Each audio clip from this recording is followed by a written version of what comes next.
Alhamdulillah, tuan-tuan. Syukur pada Allah dapat kita selesaikan 200 kali salawat di pagi ini. Allahu Akbar. Bertambah-tambah keberkatan kita lepas baca Quran, salawat sama-sama.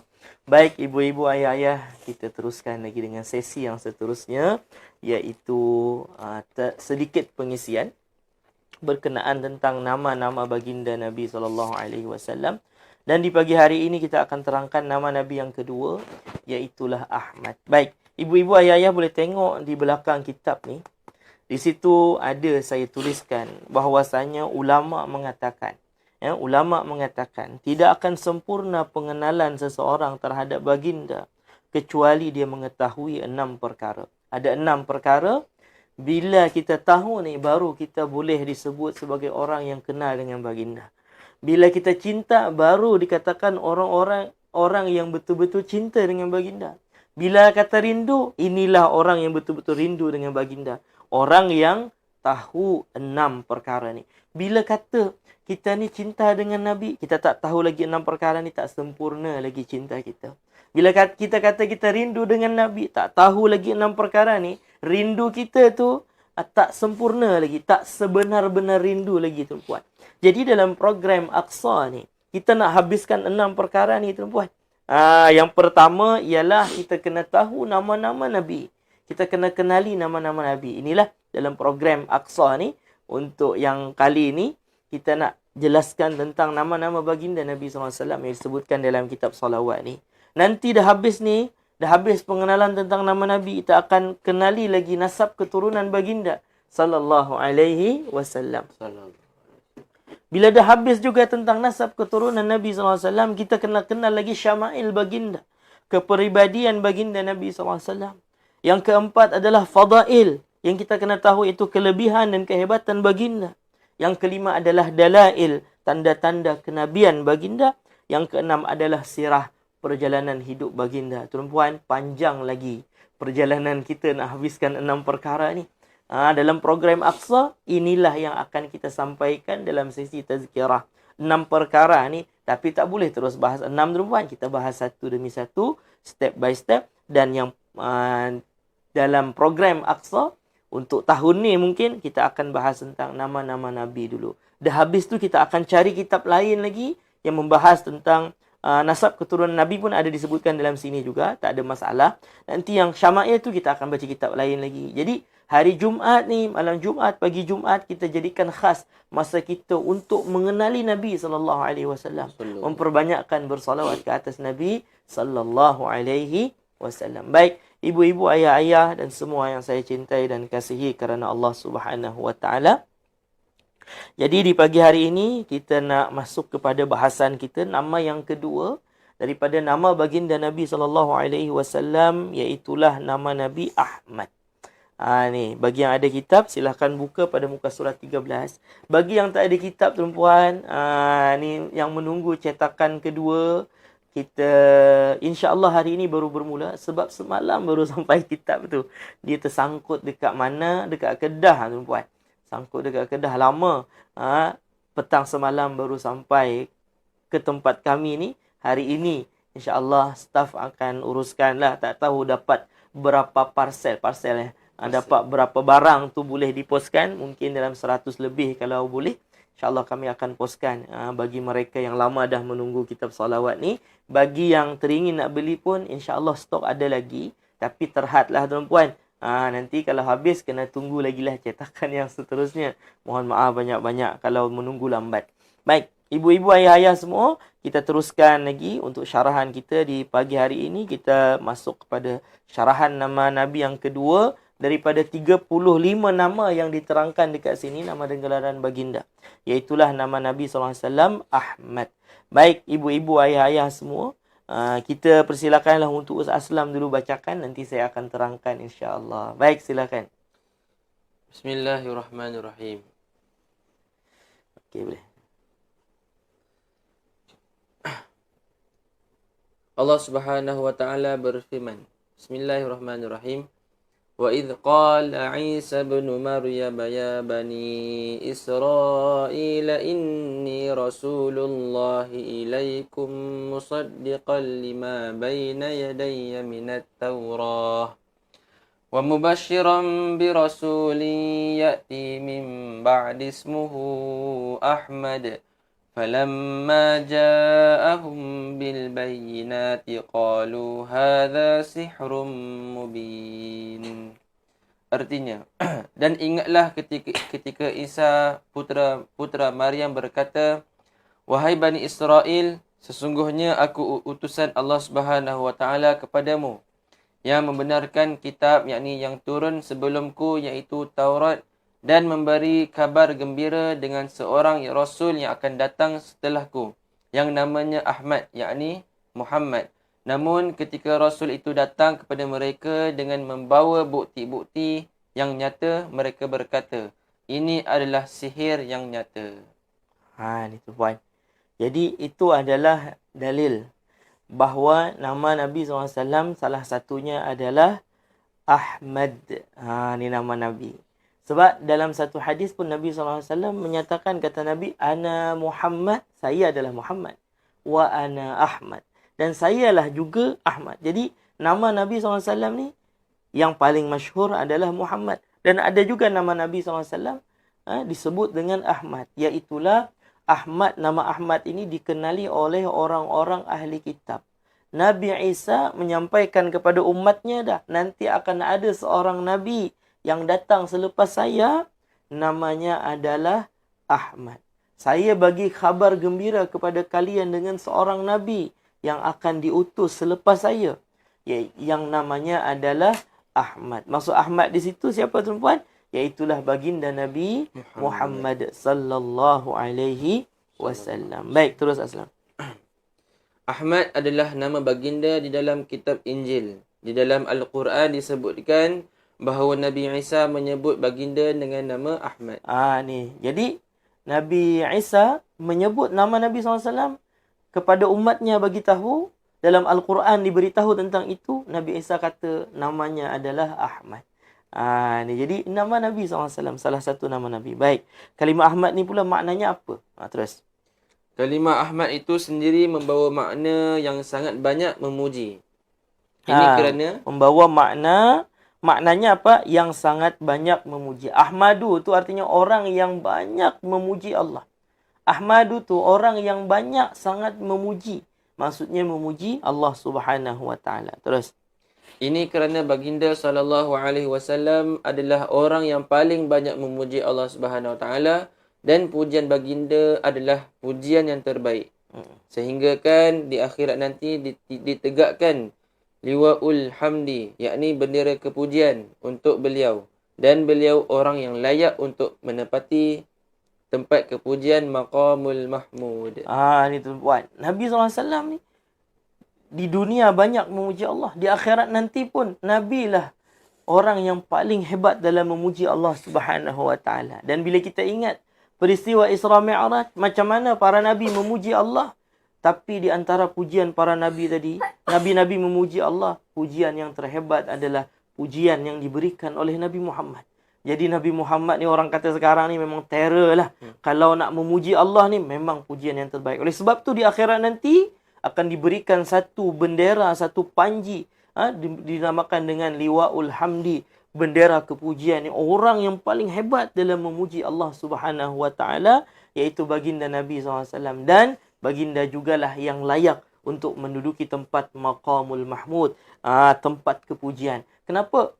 Karena apa? Baginda Nabi SAW adalah Ahmad, orang yang sangat banyak memuji Allah Subhanahu wa taala. Baik tuan-puan. Jadi kalau di dalam kitab Injil nama Nabi SAW dah disebut Ahmad ni, artinya ustaz, orang-orang zaman dahulu sebelum Nabi lahir, Nabi tak lahir lagi tuan-puan, Nabi tak wujud lagi ke atas dunia ni, orang dah kenal ke dengan Nabi? Orang dah tahu ke dengan Nabi? Ya tuan-puan. Bahkan dikatakan terperinci tentang baginda Nabi SAW. Macam mana sifat tubuh badan Nabi dah dibagi tahu dekat situ. Sifat tubuh badan dah dibagi tahu dalam kitab-kitab yang terdahulu. Subhanallah, ni hebatnya Nabi. Tentang di mana baginda dilahirkan dan ke mana beliau akan berhijrah, dah dibagi tahu dah dalam kitab-kitab terdahulu.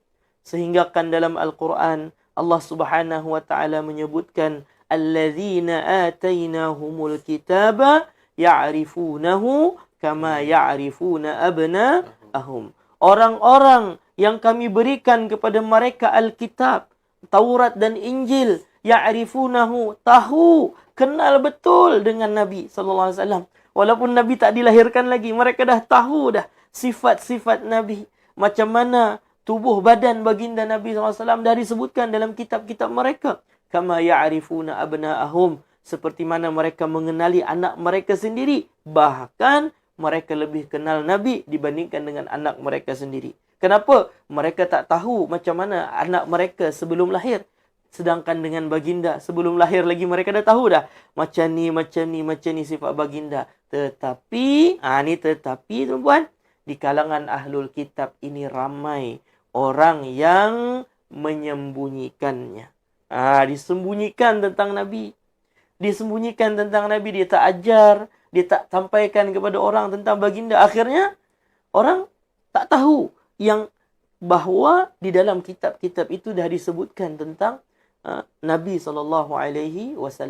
Di antara ahlul kitab, orang Yahudi, Nasrani itu banyak yang menyembunyikan. Tapi ada sebahagian kecil yang memang mereka ni jujur. Mereka bagi tahu tentang Nabi akhir zaman, iaitu Nabi Muhammad. Kita bagi tahu macam ni, kita teringat dengan kisah macam mana masuk Islamnya Salman Al-Farisi, tuan-puan. Salman Al-Farisi ni orang Farsi, Iran. Daripada Iran.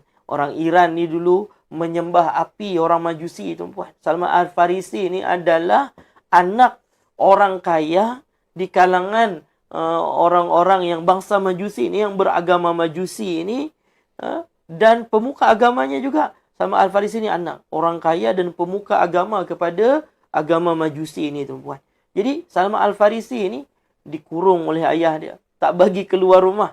Sampai satu masa Salman Al-Farisi ni dibagilah satu kerja. Mula-mula tak dibagi keluar, ini dibagi satu kerja untuk menguruskan perniagaan ayah dia. Dikatakan di situ satu kebun lah, disuruh uruskan kebun tu. Di tengah perjalanan nak pergi ke kebun tadi, kan, Salman Al-Farisi minta maaf nak sebut, jumpa gereja ni sebelum datangnya Islam. Agama Islam tak ada lagi, tuan-puan. Nabi Muhammad tak diutus lagi time ni. Tapi time ni adalah dekat-dekat masa nak Nabi Muhammad diutus. Jadi pada ketika itu Salman Al-Farisi berjalan, jumpa gereja. Tengok dalam gereja ni, kan, orang macam tenang je. Salman Al-Farisi singgah masuk. Kalian tengah buat apa? Kami tengah buat ibadah. Oh, kata Salman Al-Farisi, cara korang buat ibadah lagi bagus daripada cara kami buat ibadah. Ialah sembah api, kan. Sembah api, panas-panas pula tu. Kata Salman Al-Farisi, lagi baik cara korang ibadah ni. Tapi tu Nasrani tu, tuan-puan. Kata Salman Al-Farisi, lagi elok cara korang. Saya minatlah, cuba bagi tahu, ajarkan kepada saya. Jadi setiap kali ayah dia suruh untuk pergi uruskan kebun, Salman Al-Farisi tak sampai pun ke kebun tu, dia singgah dekat situ belajar agama Nasrani. Bila belajar agama Nasrani, dia tanya, siapa orang yang paling hebat pemuka agama Nasrani ni? Maka disebutkanlah seorang paderi, kan. Dibagi tahulah. Dia jumpa dengan paderi tadi, dia cakap, saya nak belajar, saya nak duduk dengan tuan. Akhirnya apa? Ayahnya tahu, tuan-puan. Ayahnya tahu bahawa Salman Al-Farisi ni, beliau belajar agama Nasrani. Salman Al-Farisi tahu, agama Nasrani, wahai ayah, lebih bagus daripada agama yang kita ada sekarang ni. Lepas tu terus kena rantai kaki dia semua, tak boleh keluar. Sampai satu masa dia boleh keluar, dia pun itulah, duduk dengan siapa tadi? Pendeta tadilah. Orang yang beragama Nasrani, pemuka agama Nasrani tadi. Bila dia duduk dengan tu, lepas lari daripada ayah dia, dia duduk, kemudian dia tengok sifat pemuka agama Nasrani. Ternyata, tuan-puan, teruk, dia dalam agama Nasrani ni, saya tak tahulah zaman sekarang ada ke tak, dululah dia ada proses menebus dosa. Bila buat dosa je, jumpa bapak jumpa bapak ni, bagi duit, habis dosa kita, tuan-puan. Macam tu. Kita bagi duit je, kita tebus dosa-dosa kita. Kan? Akhirnya apa? Duit tu sebetulnya, ialah duit penembusan dosa ni, patut dikumpul, dibagi lagi kepada orang-orang yang memerlukan. Kan? Macam kita dalam Islam ni zakat lah tuan-puan. Kan zakat diambil pada orang yang kaya, diberikan kepada orang-orang fakir miskin. 8 asnaf yang memerlukan tu macam tu. Kumpul, dibahagi-bahagikan. Ni tak. Dia kumpul duit penebusan. Banyaklah orang menebus dosa kan. Dapat duit banyak, dia kumpul, disimpan. Duit tadi patut macam zakat dibagi-bagikan lagi pada orang lain. Ni tak. Dia kumpul, dia simpan. Kata Salman Al-Farisi ni tak betul ni. Akhirnya dibongkar rahasia dia punya pemuka agama ni kepada orang ramai. Bagi tahu kepada orang ramai bahawasanya dia ni tak betul. Dia ni simpan duit-duit ke orang yang sepatutnya dibagikan kepada orang-orang fakir miskin. Macam kita zakat lah. Kan? Kutip zakat, simpan macam tu. Tak, patut dibagi-bagi. Okay? Jadi, kata Salman Al-Farisi, dia ni tak betul. Dibagi. Betul ke mana bukti? Tengok dekat dalam rumah dia. Bila tengok dalam rumah dia, ada 7 peti penuh emas dengan perak tu. Orang kata pendeta ni tak betul lah. Kan akhirnya pendeta tadi yang disalib, dihukum mati, disalib oleh pengikutnya sendiri. Subhanallah. Akhirnya apa? Salman Al-Farisi pun tercari-cari.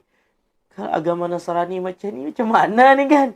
Tak betul. Akhirnya dia tercari-cari. Di manakah boleh?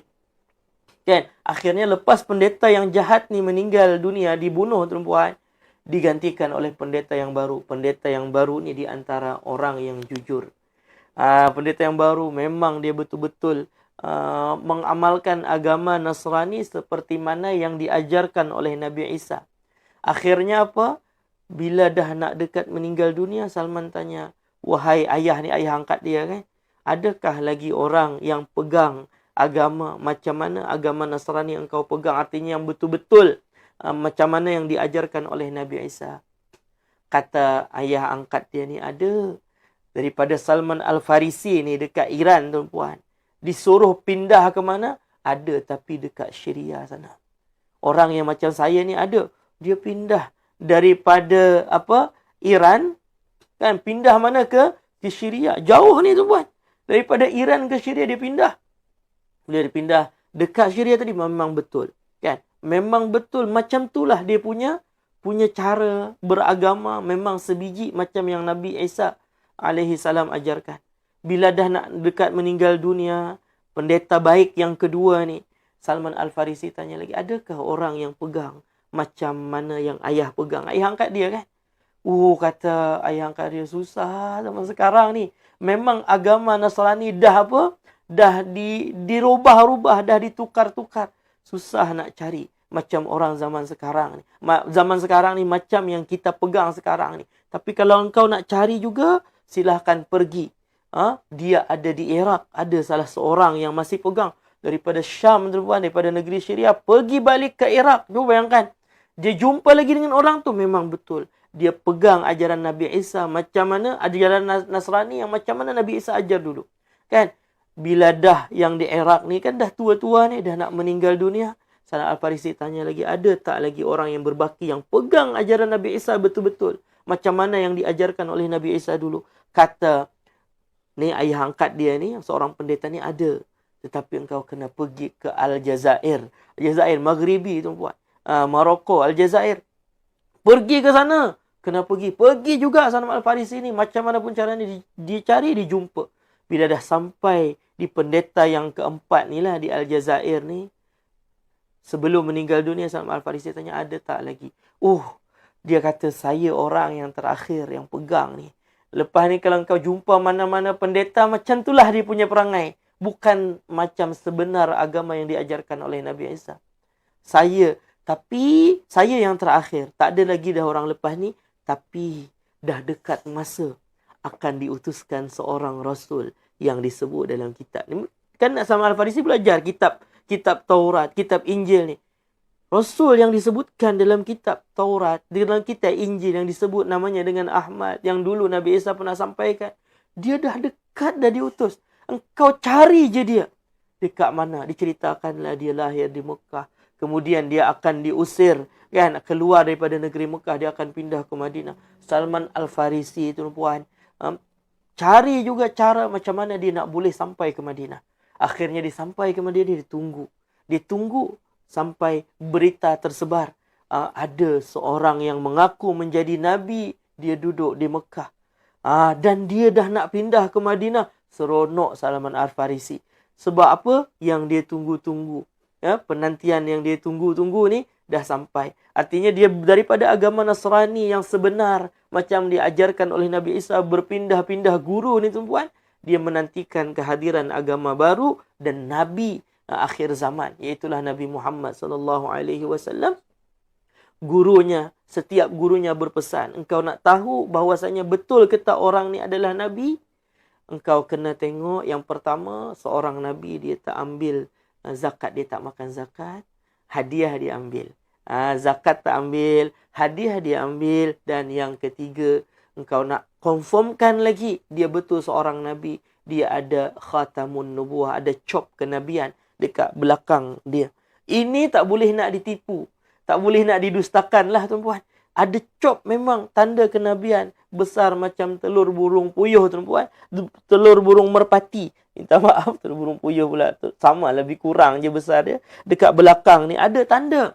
Kata guru-guru dia yang belajar sebelum ni.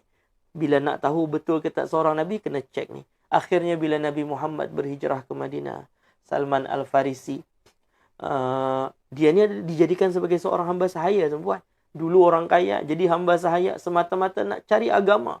Nak cari iman, nak cari Islam. Akhirnya apa? Dia minta izin pada tuan ni, dibawa beberapa ni lah, duit dia. Ni kurma. Kurma dia punya lah, dia bawa. Dia bagi kepada Nabi. Kan ramai orang jumpa Nabi, dia bagi pada Nabi. Suruh sahabat ni sampaikan pada Nabi, bagi tahu ini adalah kurma. Kurma apa? Zakat. Ini kurma sedekah zakat. Maka Nabi SAW persilakan sahabat. Kata Nabi, makanlah korang, saya tak makan. Ni kan, makanlah korang, saya tak makan. Nabi persilakan sahabat untuk makan. Kata Salman Al-Farisi, satu dah tanda. Nampak dah ni. Tanda kenabian baginda Nabi Muhammad SAW. Satu tanda. Besok datang lagi, dia bawa kurma lagi. Kata Salman Al-Farisi, tolong bagi tahu kepada Nabi, ini adalah hadiah. Bila disebut hadiah, Nabi SAW makan dan Nabi persilakan sahabat lain untuk makan. Kata Salman Al-Farisi, dah dua tanda dah saya nampak. Macam disebutkan dalam kitab sebelum ni. Nak tahu, nak confirmkan ini Nabi ke bukan, tengok tandanya. Akhirnya, ketiga lagi saya nak tahu ni, kata Salman Al-Farisi, iaitulah apa? Saya nak tahu cop kenabian ni. Susah sikit. Takkan nak selak baju orang kan? Susah sikit. Nabi SAW pada ketika itu, pakai baju apa tuan-puan? Baju yang tak ada macam ni, macam tak ada color, tak ada color. Tapi dia besar sikit. Ada kan baju orang Arab kalau pergi ke Mekah, Madinah, dia ada ni yang macam ni sempit, ada yang lagi besar. Nampak belakang ni tuan-puan? Nabi SAW pakai itu, tapi Nabi SAW tutup dengan rida. Nabi SAW tutup dengan rida beliau. Tutup dengan rida. Jadi tak nampaklah leher tu. Tapi kata sama saya nak tengok juga. Nabi SAW dah agak. Nabi SAW boleh tahu Salman ni mesti nak tengok ni kan. Akhirnya Nabi buka rida dia. Nampaklah khatamun nubuah, cop kenabian yang ada di belakang Nabi SAW.